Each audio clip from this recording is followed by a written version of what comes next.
നമസ്കാരം. കഴിഞ്ഞ ജൂൺ 12-നാണ് അഹമ്മദാബാദ് വിമാന ദുരന്തം നടന്നത്.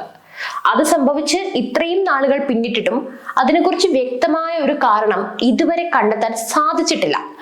പലരും പലതും അഭ്യൂഹങ്ങൾ എന്ന രീതിക്ക് പറഞ്ഞ് ഒപ്പിക്കുന്നുണ്ട് എങ്കിലും നമുക്കതിലൊരു വ്യക്തതയൊന്നും ലഭിച്ചിട്ടില്ല. എന്നാൽ ഞാൻ ഇപ്പോൾ വന്നിരിക്കുന്നത് എന്താണ് അവിടെ സംഭവിച്ചത് എന്നതിന്റെ വ്യക്തമായ ഒരു ചിത്രത്തോടെയാണ്. അതും ഒരു മുൻ എയർഫോഴ്സ് ഉദ്യോഗസ്ഥന്റെ വിശദീകരണം കൂടി ഉൾപ്പെടുത്തിക്കൊണ്ടാണ് ഈ സത്യം ഞാൻ നിങ്ങളിലേക്ക് എത്തിക്കുന്നത്. ലോകത്തെ മുഴുവൻ ഞെട്ടിച്ച ആ സംഭവത്തിന്റെ പൂർണ്ണ വിശദീകരണം ഞാൻ നിങ്ങൾക്കെന്ന് ഈ വീഡിയോയിലൂടെ തരുന്നതായിരിക്കും. വിത്തൗട്ട് എനി ഡൗട്ട് ഈ വീഡിയോ കണ്ടു കഴിയുമ്പോൾ ഞാൻ ഉറപ്പു തരാം, നിങ്ങൾക്ക് യാതൊരു സംശയവും ഇനി ഉണ്ടായിരിക്കില്ല. എങ്കിൽ ഒട്ടും വൈകേണ്ട, നേരെ വീഡിയോയിലേക്ക് പോകാം. ആദ്യം തന്നെ പറയട്ടെ, എല്ലാത്തിനും തുടക്കം കുറിക്കുന്നത് ഒരു സീറ്റിലൂടെയാണ്, അതായത് ഇരിപ്പിടം. അതെങ്ങനെ ഇന്നായിരിക്കും എന്നാണ് നിങ്ങളിപ്പോൾ ചിന്തിക്കുന്നത്. തുടക്കം മുതലുള്ള ഓരോ കാര്യങ്ങൾ വിശദീകരിച്ചുകൊണ്ട് അത് ഞാൻ മനസ്സിലാക്കി തരാം. കഴിഞ്ഞ ജൂൺ 12-നാണ് 274 പേരുടെ ജീവൻ നഷ്ടമാകാൻ ഇടയാക്കിയ എയർ ഇന്ത്യ വിമാന അപകടം സംഭവിക്കുന്നത്. പറന്നുയർന്ന് വെറും 36-ാമത്തെ സെക്കൻഡിൽ തന്നെ അത് കത്തിയമർന്നു. വിമാനം അപകടത്തിലാണെന്ന് വ്യക്തമാക്കിക്കൊണ്ട് പൈലറ്റ് സബർവാൾ അടിയന്തര മെയ്ഡേ സന്ദേശം എയർ ട്രാഫിക് കൺട്രോളിലേക്ക് കൈമാറിയിരുന്നു. ഇതിനൊപ്പം പൈലറ്റ് പറഞ്ഞ കാരണമടക്കം ബ്ലാക്ക് ബോക്സിലെ വിവരങ്ങൾ വീണ്ടെടുത്തതോടെ ലഭിച്ചിട്ടുമുണ്ട്. ഹോസ്റ്റലിന്റെ റൂഫ് ടോപ്പിൽ നിന്ന് ഒരു ബോക്സും വിമാനത്തിന്റെ തകർന്ന ഒരു ഭാഗങ്ങൾക്കിടയിൽ നിന്ന് മറ്റൊരു ബോക്സും നേരത്തെ തന്നെ കിട്ടിയതുമാണ്. ബുധനാഴ്ചയാണ് ബ്ലാക്ക് ബോക്സിലെ വിവരങ്ങൾ പൂർണ്ണമായും വീണ്ടെടുത്തത്.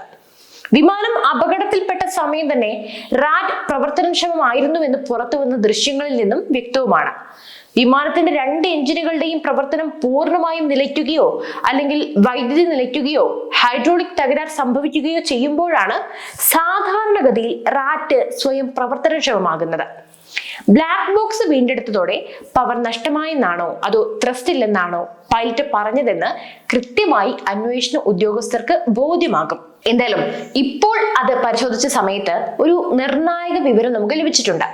അതോടെ തന്നെ എന്താണ് സംഭവിച്ചത് എന്ന കാര്യത്തിൽ തീരുമാനമായിട്ടുണ്ട്. അതായത് ആ പൈലറ്റ് ഓ മൈ സീറ്റ് അഥവാ എന്റെ സീറ്റ് നഷ്ടപ്പെട്ടു എന്ന തരത്തിൽ പറയുന്നുണ്ട്. അതായത് അവിടെയാണ് എല്ലാത്തിനും തുടക്കം കുറിക്കുന്നത്. അപ്പോൾ സ്വാഭാവികമായും ഇപ്പോൾ നിങ്ങൾ ചിന്തിക്കുക, പൈലറ്റിന് സീറ്റ് നഷ്ടപ്പെട്ടാൽ ആ വിമാനം തന്നെ തകരുമോ എന്നല്ലേ? അതിനുത്തരം തകരും എന്ന് തന്നെയാണ്. ഇതിനെക്കുറിച്ച് വിശദമായിട്ട് അറിയാൻ നമുക്ക് മുൻ എയർഫോഴ്സ് ഉദ്യോഗസ്ഥനുമായി ബന്ധപ്പെടാം. അദ്ദേഹത്തിന്റെ പേര് സുരേന്ദ്രൻ എന്നാണ്, വയനാടാണ് സ്വദേശം. അപ്പോൾ അദ്ദേഹത്തിന് പറയാനുള്ളത് കൂടി നമുക്കിനി കേട്ട് നോക്കാം, എന്നിട്ട് ഞാൻ ബാക്കി വിശദീകരിച്ച് നൽകാം. ആദ്യം തന്നെ പറയട്ടെ, അഹമ്മദാബാദ് ആക്സിഡന്റ് വളരെ പെയിൻഫുൾ ആയിട്ടുള്ള ഒരു ഇവന്റ് ആണ്. നമ്മളുടെ ഇന്ത്യൻ വ്യോമയാന ചരിത്രത്തിൽ ഒരു വളരെ വളരെ വളരെ വിഷമിപ്പിക്കുന്ന ഒരു ആക്സിഡന്റ് ആയിരുന്നത്.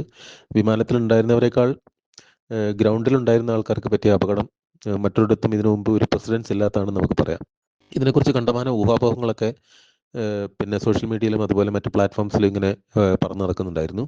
പക്ഷെ നമുക്കൊരു റീസണബിൾ ആയിട്ടുള്ള അല്ലെങ്കിൽ നമുക്ക് അക്സെപ്റ്റ് ചെയ്യാൻ പറ്റുന്ന തരത്തിലുള്ള ഒരു കാരണമാണ് എന്ന് തോന്നിയിരുന്നില്ല.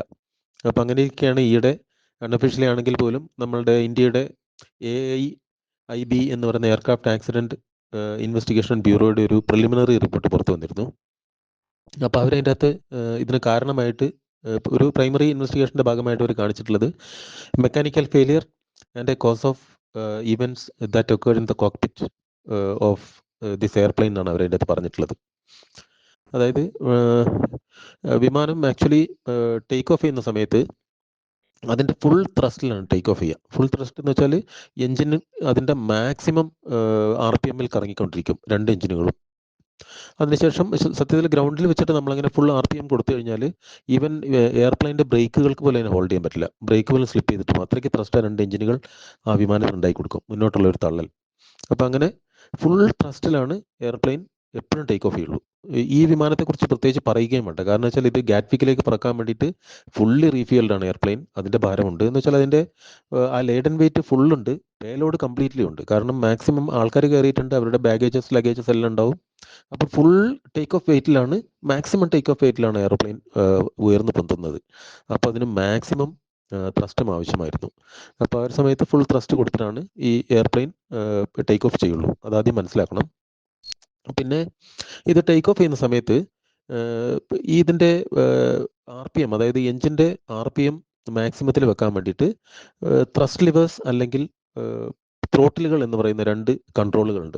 നമ്മളുടെ 2 പൈലറ്റുകളുടെ നടുവിലായിട്ടുള്ള സെൻട്രൽ കൺസോളിൽ ഉയർന്നു നിൽക്കുന്ന പല വിമാനത്തിൽ പല സ്ഥലങ്ങളിലാണ് ഉണ്ടാവുക. എന്നാൽ കൂടി ഇത് 2 പൈലറ്റ്സ് ഉള്ളതുകൊണ്ട് ആ സെൻട്രൽ കൺസോളിലാണ് യൂഷ്വലി ഈ ലിവറുകൾ ഉണ്ടാവുക. അത് കുറച്ച് ഉയർന്നു നിൽക്കുന്ന 2 കുത്തനെ നിൽക്കുന്ന 2 കമ്പ് പോലെയുള്ള 2 സാധനങ്ങൾ. അത് നമുക്ക് വേണമെങ്കിൽ ഇൻഡിവിജ്വലി മൂവ് ചെയ്യാം. ഇടതുവശത്തുള്ളത് ഇടതുവശത്തെ എഞ്ചിൻ്റെ RPM കൂട്ടാനും വലതുവശത്തുള്ളത് വലതുവശത്തുള്ള എഞ്ചിൻ്റെ RPM കൂട്ടാനും കുറയ്ക്കാനും വേണ്ടിയിട്ടാണ് വെക്കുക. അത് ഫുള്ളി മുമ്പോട്ടേക്ക് തള്ളി വെച്ചാൽ അത് ഫുൾ ത്രസ്റ്റിൽ എഞ്ചിൻ വർക്ക് ചെയ്യും. ഏറ്റവും പുറകോട്ടേക്ക് അതിനെ വലിച്ചു വെച്ചാൽ അതിൻ്റെ സ്റ്റോപ്പർ വരെ വലിച്ചു വെച്ചാൽ ഐഡ്ലിങ്ങിൽ വർക്ക് ചെയ്യുമെന്ന് പറയും. എന്ന് വെച്ചാൽ എഞ്ചിൻ്റെ ഒരു റൺ ചെയ്തിട്ട് മിനിമം ഓടേണ്ട ഒരു സ്പീഡിൽ അത് കറങ്ങിക്കൊണ്ടിരിക്കും. ഈ പൊസിഷൻ 2 പൊസിഷനാണ് അതിനുള്ളത്. അതിനിടയിൽ എവിടെ വേണമെങ്കിൽ നമുക്ക് അതിന് വെക്കാം. 60% RPM, 90% RPM, 80% RPM എവിടെ വേണമെങ്കിൽ നമുക്ക് അതിനെ സെറ്റ് ചെയ്യാം. ഓക്കെ. അപ്പം ടേക്ക് ഓഫ് ചെയ്യുന്ന സമയത്ത് ഇത് 2 ലിവറുകളും ഒന്നിച്ച് കൂട്ടിപ്പിടിക്കുക ചെയ്യുക. കാരണം ടേക്ക് ഓഫ് ചെയ്യുന്ന സമയത്ത് 2 എഞ്ചിനും ഓരോ പ്രവർത്തിക്കുന്നുണ്ട്. പൈലറ്റ് അതിനെ മുമ്പോട്ടേക്ക് തള്ളി പിടിച്ചിട്ട് കൈ അതിൻ്റെ മുകളിൽ തന്നെ വെച്ചിട്ടുണ്ടാവും. ഇടതുവശത്തിരിക്കുന്ന പൈലറ്റ് വലത് കൈ കൊണ്ടാണ് അതിനെ മുന്നോട്ടേക്ക് തള്ളി പിടിച്ച് വെക്കുക. പൈലറ്റിൻ്റെ മറ്റൊരു കൈ കൺട്രോൾ കോളത്തിലുണ്ടാവും. എന്ന് വെച്ചാൽ പിന്നെ എയിലറോണുകളെയും മറ്റ് പിന്നെ അതിൻ്റെ ഹൊറിസോണ്ടൽ ലാറ്ററൽ ആക്സിസുകളിൽ കൺട്രോൾ ചെയ്യാനുള്ള കൺട്രോൾസ് പിടിച്ചുകൊണ്ടുള്ളതും കാല് റഡർ പെഡലിലുണ്ടാവുക. എന്നിട്ട് ഈ പൊസിഷനിൽ ഇരുന്നുകൊണ്ടാണ് പൈലറ്റ് ടേക്ക് ഓഫ് ചെയ്യുക. അപ്പോൾ ഈ ഫുള്ളി ഈ എഞ്ചിൻ്റെ ത്രോട്ടിൽ ലിവറുകളെ മുന്നോട്ട് തള്ളി വെച്ചിട്ട് പിന്നെ കൈ അതിൻ്റെ മുകളിൽ തന്നെ വെച്ചിട്ടുണ്ടാവും. എന്തിനാന്ന് വെച്ചാൽ in case take off abort ചെയ്യേണ്ടി വരികയാണെങ്കിൽ അന്നേരം ആ ലിവറുകളെ പുറകോട്ട് വലിക്കേണ്ടി വരും. കാരണം ആദ്യം ചെയ്യേണ്ടത് എഞ്ചിൻ്റെ ത്രസ്റ്റ് കുറയ്ക്കുക എന്നുള്ളതാണ്. എന്തെങ്കിലും കാരണവശാൽ ടേക്ക് ഓഫ് അബോർട്ട് ചെയ്യേണ്ടി വരികയാണെങ്കിൽ പുറകോട്ടേക്ക് വലിക്കും. എന്നിട്ട് പിന്നെ ബ്രേക്ക് അപ്ലൈ ചെയ്ത് പിന്നെ പാരച്യൂട്ടുകൾ ഉണ്ടെങ്കിൽ റിവേഴ്സ് ത്രസ്റ്റ് ഉണ്ടെങ്കിൽ അതൊക്കെ കൊടുത്തിട്ട് അതിനെ സ്റ്റോപ്പ് ചെയ്യുക. അപ്പോൾ ഈ വിമാനം ആ ഒരു പൊസിഷനിൽ ടേക്ക് ഓഫ് ചെയ്യുകയാണ്. ഓക്കെ, ഫുൾ ത്രസ്റ്റിൽ ടേക്ക് ഓഫ് ചെയ്യുന്നു. പൈലറ്റിൻ്റെ കൈ പിന്നെ ഈ ത്രോട്ടിൽ ലിവറുകളുടെ മുകളിലാണുള്ളത്. ഒരു കൈ കൺട്രോൾ കോളത്തിലുണ്ട്. പിന്നെ വിമാനത്തിൻ്റെ പൊസിഷൻ ലാറ്ററലി ലോഞ്ചിറ്റ്യൂഡിനലി തന്നെ സ്റ്റെബിലൈസ് ചെയ്യാൻ വേണ്ടിയിട്ട് നോസ് അപ്പാണ്. ടേക്ക് ഓഫിൽ എപ്പോഴും നോസ് അപ്പായിരിക്കും. ഒരു 3 ഡിഗ്രി 4 ഡിഗ്രി നോസ് അപ്പായിട്ടാണ് ഉയർന്നു പോവുക. അപ്പോൾ അങ്ങനെ നിലത്ത് നിന്ന് ഉയർന്ന നിമിഷത്തിൽ പൈലറ്റിൻ്റെ സീറ്റ്, അതായത് നമ്മളുടെ കാറിൻ്റെ സീറ്റ് പോലത്തെ ഒരു സീറ്റ് തന്നെയാണത്. അതിന് നമുക്ക് മുന്നോട്ടേക്കും പുറകോട്ടേക്കും ഒക്കെ നീക്കിയിട്ട് പൈലറ്റിൻ്റെ കാലിന് അനുസരിച്ച് അതിനെ അഡ്ജസ്റ്റ് ചെയ്തിട്ട് വെക്കാം. അപ്പോൾ അങ്ങനെ പൈലറ്റ് ഇരുന്ന സീറ്റ് പെട്ടെന്ന് അതിൻ്റെ ലോക്ക് ഇളകിപ്പോയി. അതിനൊരു ലോക്ക് ഉണ്ടാവും. അങ്ങനെയാണ് AAIB പറയുന്നത് കേട്ടോ. ലോക്ക് എന്ന് വെച്ചാൽ ഒരു ചാനലിലാണ് ഈ സീറ്റ് മുമ്പോട്ടും പുറകോട്ടും സ്ലൈഡ് ചെയ്യുക. എന്നിട്ട് അതിന് പല പല ഹോളുകൾ ഉണ്ടാവും. ഒരു ചെറിയൊരു പെഗ് പോലത്തെ ഒരു സാധനം വന്നിട്ട് ഈ 2 ഹോളുകളിൽ കയറിയിട്ട് അതിനെ ലോക്ക് ചെയ്യുക. അപ്പോൾ എന്തോ കാരണവശാൽ ആ മെക്കാനിക്കൽ ലോക്ക്, പൈലറ്റിൻ്റെ സീറ്റിൻ്റെ മെക്കാനിക്കൽ ലോക്ക് ഇളകിപ്പോയപ്പോൾ ഈ സീറ്റ് ഓൾറെഡി വിമാനം കുത്തനെ മുകളിലേക്ക് ഉയരുകയാണ്. ഒരു കുത്തനെയല്ല, ഒരു ചെറിയ ഇൻക്ലൈൻഡ് ആംഗിൾ ഓഫ് അറ്റാക്ക് ഉണ്ടാവുമല്ലോ സമയത്ത് എന്തായാലും. അപ്പോൾ ആ സമയത്ത് അത് കയറിക്കൊണ്ടിരിക്കെ ഇതിൻ്റെ സീറ്റ് പുറകോട്ടേക്ക് സ്ലൈഡ് ചെയ്തു. ഇപ്പം നമ്മൾ കാറ് ഒരു കയറ്റം കയറിക്കൊണ്ടിരിക്കെ നമ്മളുടെ കാറിൻ്റെ സീറ്റ് പുറകോട്ടേക്ക് പറന്നാലുള്ള സ്ഥിതി നിങ്ങൾ ആലോചിച്ച് നോക്കൂ. പെട്ടെന്ന് നമ്മൾ പിന്നെ എന്താണ് കിട്ടുക അതിൽ നമ്മൾ മുറുകെ പിടിച്ചു പോകും.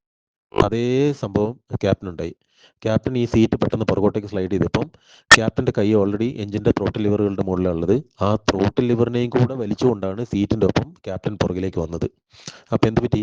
100% RPM കറങ്ങിക്കൊണ്ടിരുന്ന എഞ്ചിൻ ഐഡ്ലിങ്ങിലേക്ക് പെട്ടെന്ന് വന്നു. ഐഡ്ലിങ്ങിലേക്ക് വന്നപ്പോൾ എഞ്ചിൻ ത്രസ്റ്റ് കംപ്ലീറ്റ്ലി പോയി. എന്ന് വെച്ചാൽ മിനിമൽ ത്രസ്റ്റിൽ നിൽക്കുക, ഐഡ്ലിങ്ങിലാണുള്ളത്. പക്ഷേ ആ വിമാനത്തിന് ഉയരാൻ അത്രയും ത്രസ്റ്റ് പോരാ.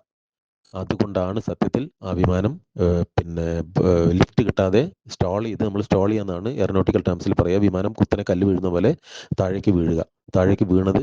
അപ്പോൾ അദ്ദേഹം പറഞ്ഞത് നിങ്ങൾ കേട്ടല്ലോ. അതായത് അഹമ്മദാബാദ് വിമാന ദുരന്തത്തിന് കാരണം പൈലറ്റിന്റെ സീറ്റ് തകരാറിലായതുകൊണ്ടാണ്. പ്രാഥമിക അന്വേഷണ റിപ്പോർട്ടിൽ ഈ നിഗമനമാണെന്നാണ് വിവരം.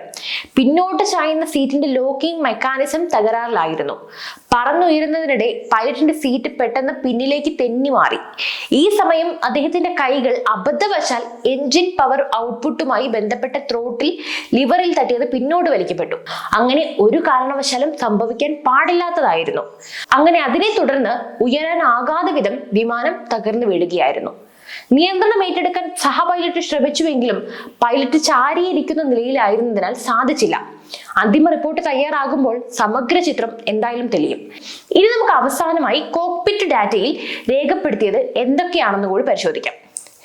വിമാനം പറന്നുയർന്ന് 12 സെക്കൻഡ് ആയപ്പോൾ സീറ്റ് പിന്നോട്ട് നീങ്ങി. വിമാനത്തിന്റെ നിയന്ത്രണം നഷ്ടപ്പെടുന്നുവെന്ന് 15-ാം സെക്കൻഡിൽ സഹ പൈലറ്റ് പറയുന്നുമുണ്ട്. ഉയർന്നു പോകാനാകാതെ വിമാനം 26-ാം സെക്കൻഡിൽ 214 അടി മുകളിൽ നിന്ന് നിൽക്കുകയാണ്. ബോയിങ് ഡ്രീംലൈനർ വിമാനത്തിലെ റിവേഴ്സ് മോഷൻ പ്രൊട്ടക്ഷൻ തുടങ്ങിയ സുരക്ഷാ സംവിധാനങ്ങൾ ഉണ്ടായിരുന്നുമില്ല. അപ്പോൾ നിങ്ങളുടെ സംശയങ്ങൾ എല്ലാം തന്നെ തീർന്നു എന്നാണ് ഞാൻ വിശ്വസിക്കുന്നത്. എന്തായാലും നിങ്ങളുടെ അഭിപ്രായങ്ങൾ തീർച്ചയായും കമന്റിൽ കുറിക്കൂ. പുതിയൊരു വീഡിയോയുമായി വീണ്ടും എത്തും വരെ നന്ദി.